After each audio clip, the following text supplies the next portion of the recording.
Actually अॼु जो जेको असां इहो प्रोग्राम रखियो आहे इहो स्पेशली वुमेन्स आहे, वुमेन्स एम्पावरमेंट ते आहे त कीअं वुमेन्स जेके आहिनि स्ट्रगल कनि थियूं ऐं कीअं अॻियां उन्हनि खे अचणु खपे।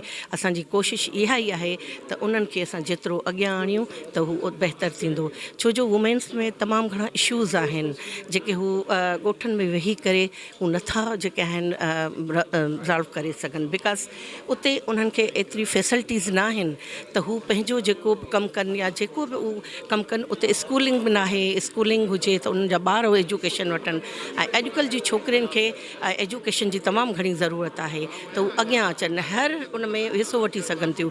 फॉर एग्ज़ाम्पल आहे कॉलेज में हिसो वठी सघनि थियूं, टीचर थी सघनि थियूं, डॉक्टर थी सघनि थियूं। त उन्हनि लाइ एजुकेशन इज़ वेरी इम्पॉर्टेंट। त असां उहो प्रोग्राम इहो वुमेन्स एम्पावरमेंट ते इहो ई रखियो आहे।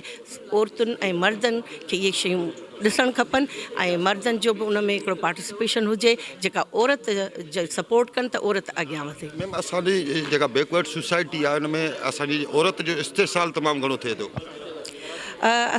कहिड़ो छा मतिलबु दादा, छा था चओ तव्हां?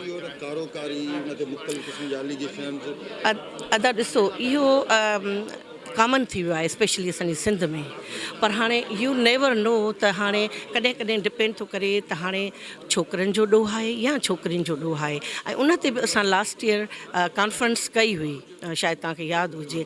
त इहा ई कोशिशि पिया कयूं त जेतिरो असां खां थी सघे असां उन ते कमु कयूं, पर सिर्फ़ु असां नथा करे सघूं। जॾहिं असां सिंध जे माण्हुनि जी असांखे सपोर्ट हूंदी त पोइ गॾिजी इहो कमु करे सघूं था।